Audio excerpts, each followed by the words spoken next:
Hi guys, I'm here today with Carrie Burns. You might recognize Carrie from the Saturday morning yoga classes. Carrie's kindly come on today to tell us a little bit more about yoga. So welcome, Carrie. Thank you, James. Thanks for inviting me. Good to be here. We start by telling us what is yoga. Oh, that's a big question. I think lots of people, when they think about yoga, they just think about the postures, the poses that we make with our bodies. And actually, there are eight parts to yoga, and the poses are just one part of it. So, yoga is a process. It's a system. Of self realization, of really kind of starting to understand yourself and what this life is all about. So, yeah, really powerful process, very liberating. What are the? I mean, I've heard a Acharya say that the asana, the postures is kind of like less than 1/8. It's like actually a small part. It's kind of like the first run on the ladder. Yeah, yeah, sure. So, but that's not to say that the postures aren't useful. So, for many people, especially in the West, that's how we find yoga. That's how we get involved in yoga. And that was the case for me. I wanted to go to yoga because I wanted my body to feel more, comfortable and stronger and healthier. And it does all of those things for sure. Um, I kept going back to classes because it helped my mind. Uh, I I was fortunate. I did grow up with a yoga lifestyle, and I did yoga with my parents. But as a young adult, I got into doing yoga classes daily when I was having a really difficult year. I'd had three people close to me pass away, and yeah, I was really struggling, to be honest. And when I started doing yoga classes about 3 times a week, I found these profound changes. I could start to take control back of my life again. So I wasn't getting swept away so much by my mind and by thoughts and feelings and temporary things that pass us by and can overwhelm us. So, yeah, that was the start of the journey for me, anyway. I have to say, I had doing yoga was always one of them things where I always knew it would be good for me to do it, but actually, being a lad and going and just having a go at that in the first place, I had to get into a really bad space with just disabling anxiety before I'd even consider going, just as a means to an end. I just went to actually get some relief from the suffering that I was in, and it did give me that. Yeah, and it's interesting you say that. I mean, for me, going to like a postures class, and there was some guided relaxation, and it was starting to lead towards meditation. I couldn't touch my toes. I couldn't even reach past my knees. I was so inflexible and just, wasn't suited to yoga postures at all. And actually, the teacher used to turn the light off at the end of class for the last part of the relaxation. And I was so, yeah, anxious and stressed at the time. It was scary for me. I remember looking at the fire exit sign above the door, but yet I kept going back because I knew it was working and I knew that it was helping me and I knew that that's where I needed to be. Help me get off the roller coaster of, you know, life's emotions and experiences that we all have to ride through. And it helped me, yeah, start to be able to control my responses to things that I couldn't be in control of. If that makes sense. Yeah, and it was, yeah, definitely an introduction into mindfulness itself, and the beginning point of meditation, which I didn't know anything about. I mean, can you explain what mindfulness is? Yeah, so mindfulness, like you said, is the first part of self-realization. So it's when we actually gain the awareness that we are not these thoughts that are passing through our minds, the feelings that are arising. that's not us. It's not who I am. And I'm actually the person that's trying to control the thoughts, or not liking the feelings. And when we start to get that level of detachment, we actually start to connect to our true nature and our true self. Um, and for me, the that was where the gold really was. So that's where my life really started to change, when I started using mantra meditation. With the Um, with the mindfulness, it's really interesting to have never known that you're not your thoughts, because that doesn't mm, make sense to anybody who's never had any contact with any of these teachings, which seem more well, like super popular now, but still yeah.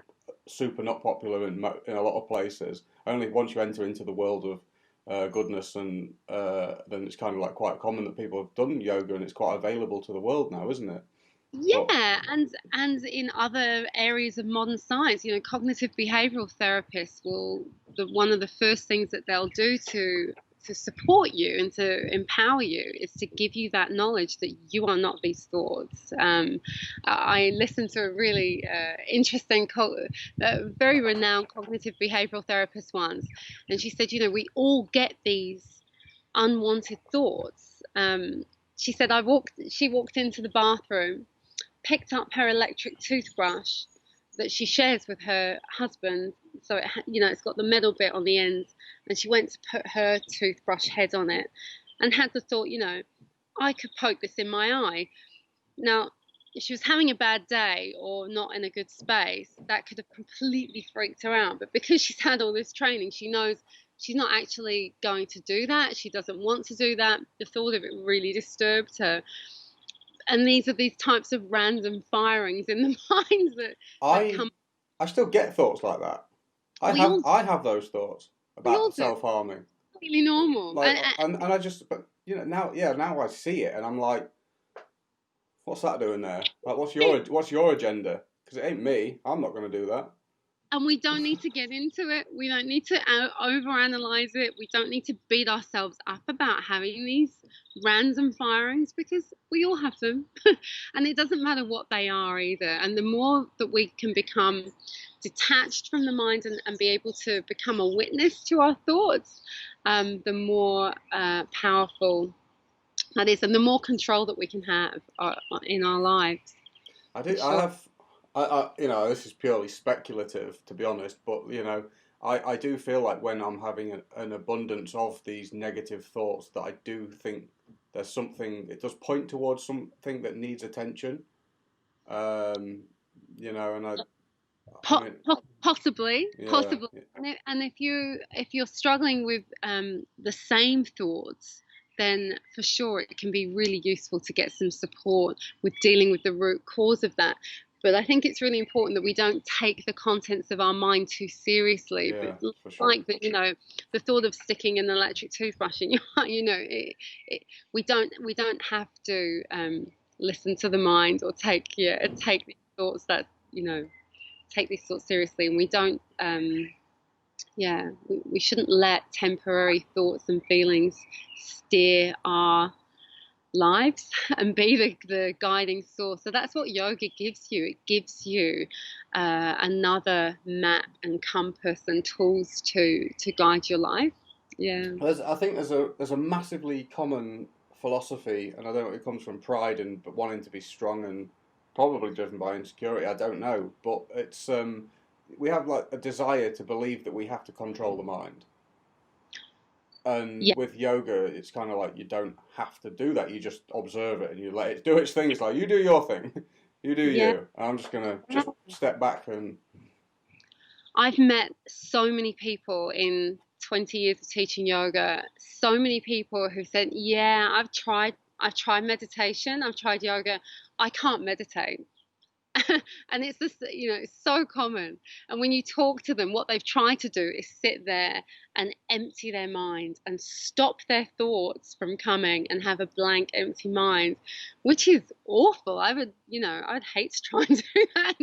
It's impossible, really, for most people, especially in this day and age. There was a time, when renowned yogis could go and sit quietly in caves or forests for, long periods of time and maybe achieve that state, but it's not realistic these days. So that's not the aim of meditation now, and that's where mantra is. It's the recommended method for this age, and it's both the medicine, if you like, and the destination. It's what we're aiming to achieve. So yeah, mantra meditation is liberating. So you don't have to have any skill or effort. You just do it. It's easy. I've had my entry point into this world was pretty interesting, and I found it pretty far out and a bit freaky when I first arrived. Yeah. And it amuses me because obviously I'm sharing your live videos, and then you're doing mantra meditation, and I'm just so amused by the fact that there's going to be random people, addicts, or people who've had no contact with this world. They're going to tune in, and you're going to be you playing a harmonium and singing, and they're just going to be like, what is going on here? Like on my Break the Chain page, I'm like, whoa! And I just find it so amusing because I know how much it blew my mind even when I was like coming there and doing it, and the ego and pride and the judgment that I had to let go of just to get involved that would even allow me to have the benefits of this practice, and I had to let go of so much, and it's such a wonderful process. I mean, like you were saying before, with with silent meditation, there's a lot of people doing yoga now, and there's there's such a shallow appreciation of what it is. And I've heard the body, just the poses. Often it's just that, isn't it? And Acharya was telling me about what yogis used to do. They used to do their asana in a room with windows that were above, like really high, so that they couldn't see anything. These people would like, they were just absolutely heroic. The process they went under. They wouldn't, if the males wouldn't see women or to go near them. They would live in the forests or go out completely, leave society and withdraw their senses from the world and not engage in any sensory activities, be completely renounced from the world, and no one's doing that anymore. Which is why mantra's so cool, because you don't need to do any of that, do you? No, you don't need any qualifications or skills or experience. It's open to everyone, and it's so simple and easy to practice. And for me, and I do love music as well, so that made it easier. But just listening, just hearing to begin with, and just having mantra music playing in the background when you're doing your daily, activities can be life-changing. It really can. And then when you get into actually practicing it yourself, it's profound. It's essentially focusing on and engaging in transcendental sound, isn't it? That's transcendental sound vibration, and everybody's heard the Buddhists using Om, but there's plenty. There's a large variety of different mantras, isn't there? With and what's interesting is that my life has changed a lot. I have changed a lot from, and the changes that I've made in 2 years that I think anybody that knows me would agree are substantial and profound, and I can't put it down to anything other than doing this, because it's the only difference that I made. Yeah.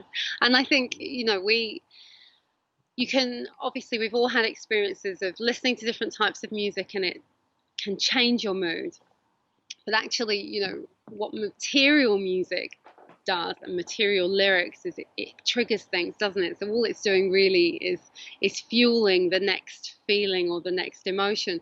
Whereas mantra meditation and mantra music, like you said, is transcendental. So it's not of this world. If we were to try to sing, I don't know, trees, songs about trees, we'd get really bored, and they'd become quickly quite tedious. But these mantras, like you say, 2 years, you can be chanting and saying these mantras they just get sweeter and sweeter and better. It has the opposite effect actually I when you wouldn't have don't. believed it. Yeah, You might correct me if I'm wrong, but I think man means mind and tra means to be free. So it's like yeah, to be or free. Is that draw, right? To be draw free away from the mind, from. draw Yeah, away from. That's it. to Yeah. draw away from the mind, so to take you away from the mind. And it's been the analogy that's used is it's like it has this cleansing effect as well. So it literally washes away the dust that's accumulated in the heart and the mind, you know. So it has a really purifying effect. I found myself being less um, desirous of crappy things. Like all the mundane things that and desires and temptations that I constantly have and it's like desire, you know, lust and desires is like a Mm, incessant river running into the sea. Like these things these cravings we have, it never stops. These things are always going to be there, but doing absolutely. this process has allowed me to kind of get out of the river. Yeah, yeah, absolutely. And if you think about ordinary music that we might listen to, just fuels our desires for one thing or another, you know, our excitement or our whatever. Whereas, yeah, I'd encourage people just to obviously to try some yoga classes, but even if you're not feeling up to doing some postures, listen to some of the guided relaxations and meditations, and just have mantra music playing. Just take some time every day to hear and just have some mantra music playing, and it will change you. I think it's one of them things where it's like everyone will say bullshit until they've actually experienced it. Right. I would have said bollocks, Sure, but I've sure. experienced it and I know it works. And I don't Yeah, entirely understand it, but I'm not going to argue with it at the same time because it has given me an enormous degree of freedom from my desires, which you yeah. know caused me a tremendous amount of suffering in my life, especially with Mm, addiction and being given some space and freedom from my addiction has been yeah. amazing, and it's just a great honor that I can pass this on, and it's something that I don't have a great deal of confidence to do personally, but it's nice that I really appreciate you coming on board and being able to do that with some uh, Yeah. experience. My pleasure. My Thank you pleasure. very much for that. Pleasure. One other thing with yoga, even from like a scientific point of view, is something that they do in treatments. Is one of the most important things in the early stages of addiction is bringing the person out of their mind and into the body. Yeah. Embodiment, and that's one of the most important and the first things that needs to be done when someone because addictions in the mode of ignorance, which is like categorized as like complete darkness, isn't it? Yeah. It's kind of like Yeah. you're asleep, so you need to kind of like start like put some coffee under the nose, start waking them up. You know, just be Yeah. like hi, and it's just like here, Uh, like you know, yeah. become present in the body. Mm, And yoga's amazing for doing great that. to start the day. If you can, yeah, I remember one of my teachers saying, you know, on the days when you are struggling and you know, you don't feel like it, just roll out your mat, you know. I mean, yoga mats are cheap and easy to access now. They're readily available. They sell them in most, you know, most places. Just roll out your mat, get on your mat. And if you can start the day with you know, a sun salutation, just 10 minutes and build it up, you'll find that you'll start to crave that. Your body will start to crave it because you function. Your whole being, your whole self will function better from doing these postures. So, yeah, the postures are for sure are important. Yeah, they're the first stage of it, really. But adding and using meditation, mantra meditation, not the clearing your mind meditation, is what will ultimately bring happiness and peace into your lives. Yeah. The thing is, even I mean, doing yoga for you know even for half an hour, and then you get to do shavasana, which I don't know what that really means. Um, you explain what that is because I can't. Shavasana. Well, Shavasana is the pose. Shavasana is the name of the pose that we do at the end of yoga class where we lay on our backs. It actually means corpse pose. That's what Shavasana. Um, but it's really important. It's, arguably the most important part of a yoga class because um, it's where you actually allow all the benefits from the physical practice to absorb. And it's where we start that process, like you say, of withdrawing from the senses, the pratyahara, and starting to take a step back from the mind and actually witness the thoughts that are passing through, the feelings that are arising. So there's an analogy. It's like sitting on the bank of a stream and you're watching the stream go by, and that stream is your stream of consciousness, of the mind. And sometimes the stream is turbulent and full of debris and twigs and crap. Sometimes it can be more gentle and less turbulent. But when we sit back on the river, we can actually observe it, realizing that we're not the contents, and that we don't have to get in and swim around and let it consume us. So that's the Shavasana part of the practice, and that's where we bring in and we add the mantra meditation, so that we're not. And this was my early experiences of yoga. We're not just laying in a dark room in silence and listening to listening to our thoughts and our feelings, but we can instead absorb our consciousness and our awareness, bathe the mind in mantra, and watch what happens. I felt like at that river I was for some reason swimming upstream, thinking that I wasn't, and then I was getting hit in the face by logs and boats and all sorts of other things, and there was sharks. So it's kind of like, yeah, mate, you can get out that stream and sit on that rock for a bit. It's like, what? It's like, I and then you know. get out. It's like, oh, could I have done this the whole time? Yeah. Oh, sweet.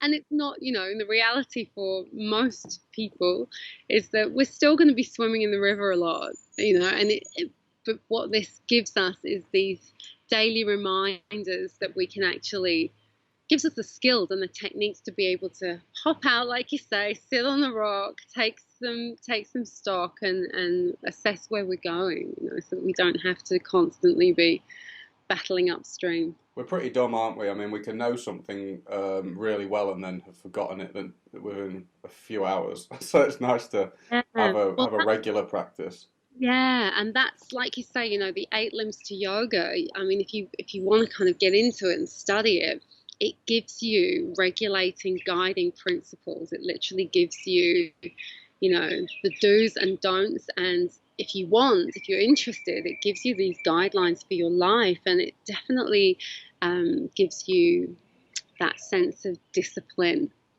that I think you need, so that or I need anyway. I need discipline in my life so that I'm not constantly, like you say, just falling in the river and floundering around and forgetting what I'm supposed to be doing, losing control of my life and losing control of that sense of purpose. And that happiness, because that's ultimately what we lose when we get swept away. We're losing our connection to the goodness in life, the happiness and the peace that we find. So roll out your every day. And that's great, getting that connection to that goodness. And that's one of the cool things is, like, especially if you've got really negative habits in your life and your life keeps going the same over and over again, you have to make some big changes in your life, and and you have to do things differently. And I challenge everyone to have a go at yoga on Saturday mornings, and it's there live all day with Carrie. So just give it a go, because to make these changes in your life and for your life to go in a different direction, you have to do something differently. And for me, yoga was one of the first things I did where it's kind of like, I'm going to try something new. And it's a bit out of my comfort zone, but I'm just going to have a go at this. And what's beautiful about the yoga scene, I mean, there is some pretense and there is some ridiculous stuff going on, as there is with everything, with the yoga pants and the fashion and whatever in some places. But generally, on the whole, it's a very good place to be. It's a very good environment. People are eating well.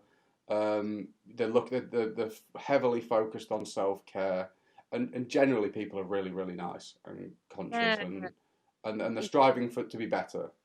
Yes, striving to be the best versions of themselves for sure. And look, you do not have to have particular stretchy pants with a particular logo. You don't have to do all the postures either. So, yeah, this is what I'd like to say to people who are watching. Feel free to message me if you've got questions, or I'm happy to give some support and advice the best I can online with your practice, because I know it's not the same when I'm not in the room with people and you're working on through this class at home. So yeah, do the bits you can, and Where give it a are go. where are the best places for people to find you? So on Facebook, Inspire Yoga is probably the best place. Yeah, I'm not super good at social media, unfortunately, but I do have a Facebook page, Inspire Yoga, and you can message me through there, and I get those messages on my cell phone. So I'm pretty good at responding to those. Brilliant. Amazing. Thank you so much for coming on today, Carrie. I wrote down a list off for the Meditation New Zealand page of the benefits of yoga. I'll read them out quickly before we go. Cool. Obviously, it increases flexibility, Yeah. strengthens and tones the muscles. That's obvious. It balances the hormones, Mm. cleanses. I don't even know what I've written there. What do you reckon that is? It cleans out the internal organs by Yeah, all the. Is it it does. convulsing? Is that the word But that you yeah, use? yeah, the twists do that. It's not just not just muscular. It definitely, yeah, for sure, for sure. It calms the mind, as we talked about, eases away tension, Yeah, reduces stress, increases. I can't even read that. Tell me off. This is ridiculous. I'm looking, I'm trying to see where you're reading from. So increases focus and concentration, Can you read that? How vitality. can you read that? I'm looking at the same website, Meditation New Zealand's great website. Helps you maintain a balanced metabolism. Helps improve your sleep. A lot of people say that they have such a good night's sleep after doing a yoga class. So you can practice yoga Mm. at any time of day. Helps protect your body from injury when obviously you're getting fitter and stronger. Strengthens and tones the lungs. So a lot of people, doctors will refer asthmatics or people with breathing issues to yoga because it helps with the breathing, of course. Helps with circulation as well in the body. Yeah, So improves it. there's basically nothing bad about it if you can handle the embarrassments from your mates down at the pub. If you can survive that. Hey, I'm well, joking, I'm joking. and if you're in lockdown and you're practicing at home, no one's gonna know anyway. So what better time to give it a go? Hey, Oh, it's brilliant. start start a lockdown practice. A lot of the things that I do in my life now, I'm kind of like quite. I take a great deal of joy in sharing them with people. And at one point, I was kind of thinking, if my mates see me doing this, I am dead. But I'm I, not that I proud can of the relate. behaviour that I used to engage in. So it's kind of Hey, funny how it all flips on its head. yeah, and we all struggle with the ego like that. I did for sure. It's pretty embarrassing when you can't. I remember feeling embarrassed. I could nowhere near touch my toes. I couldn't reach past my knees. I was so, it's just all, stiff and awkward, and it's all right. We all have to deal with the ego. But actually, what yoga helps us realize is that we don't need to worry about things like that. you know, Yeah, that that's not who we are either. So yeah. it's amazing. Thank you so much for coming on today, Carrie, and thank you for sharing with us and doing classes for us. I really appreciate it, and I My know pleasure. that people are going to receive a great deal of benefit from them. Awesome. Thank you, Okay. Carrie. See Bye you bye. soon.